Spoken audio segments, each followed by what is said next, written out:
Olá pessoal! Hoje vamos falar sobre algo que muita gente me pergunta quando está em tratamento para depressão. Quanto tempo vai durar esse tratamento, doutora? É uma pergunta super importante e a resposta não é simples, porque depende de vários fatores. Mas eu vou explicar para vocês como costuma funcionar na prática. Bom, a duração ela varia bastante. A resposta depende de gravidade da depressão, a frequência dos episódios depressivos e se é a primeira vez, se tem comorbidades, ou seja, quais doenças que tem junto com a depressão, ansiedade ou é um transtorno bipolar, qual é o tratamento que está sendo usado, qual a medicação, se usa só a medicação ou faz a terapia em conjunto e como a pessoa responde a cada tratamento desse. E também é muito importante falar sobre isso porque 1/3 dos pacientes param o tratamento por conta, quando sentem que estão bem. E isso pode levar a recaídas. Então, quando estamos falando de um quadro depressivo leve, as medidas comportamentais elas podem ajudar, por exemplo, terapia, exercício físico, ter uma rotina de sono.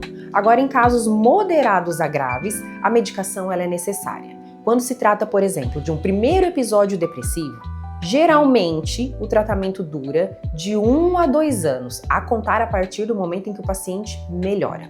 Isso depende de como vai estar a vida dessa pessoa, quais os problemas que ela vem enfrentando, dependendo, se chegou no momento de retirar a medicação, mas ela está passando por algum estresse, a gente mantém mais um pouco. Se a pessoa teve um segundo episódio depressivo, aí nós mantemos o tratamento mais ou menos de 2 a 3 anos. E se ela tiver um terceiro episódio, em média 5 anos. Outro ponto importante, se nos últimos 5 anos a pessoa teve 2 a 3 episódios depressivos, nós consideramos que ela tem um risco persistente de recaída. Ou quando ela teve ao menos 5 episódios ao longo de toda a sua vida. Tem alguns pontos importantes para falar aqui que podem prolongar o tempo de tratamento. Primeiro, não resposta aos antidepressivos. A não tolerabilidade. A resposta parcial, necessidade de troca ou associação. Então, se não tem resposta ao antidepressivo, a gente vai precisar trocar. Às vezes o paciente até teve troca ao antidepressivo, mas ele está com efeito colateral que não dá para tolerar. E às vezes aquele paciente até melhorou parcialmente, chegamos na dose máxima do antidepressivo, mas a gente vai precisar associar outro antidepressivo. Então, tudo isso vai fazendo com que o tratamento dure mais tempo. Por isso que a gente fala que é uma resposta muito difícil. Quanto tempo vai durar o meu tratamento? Porque é muito variável. O risco de recaída, risco de suicídio, o impacto na vida do paciente também é um ponto que faz a gente avaliar se vale a pena tirar a medicação naquele momento ou não.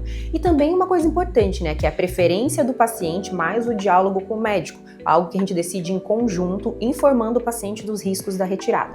Interromper o tratamento deve ser sempre com supervisão médica. Retirada da medicação gradual evita recaídas e efeitos desagradáveis. Não esquecer, manter a dose das medicações que melhorou os sintomas, porque muitos pacientes, por conta de perceberem que estão melhores, começam a reduzir a dose por conta e isso é um risco, uma chance de recaída. Se você está começando agora ou já está em tratamento, tenha paciência. A depressão ela não se resolve da noite para o dia e o tratamento ele tem fases. Converse abertamente com o seu médico sobre os seus medos, seus objetivos e sobre quanto tempo pode durar para você. E fique tranquilo, tomar remédio muitos meses ou até anos, quando bem indicado, não é fraqueza, é parte de cuidar da sua saúde mental. Certo? Um grande beijo e até a próxima.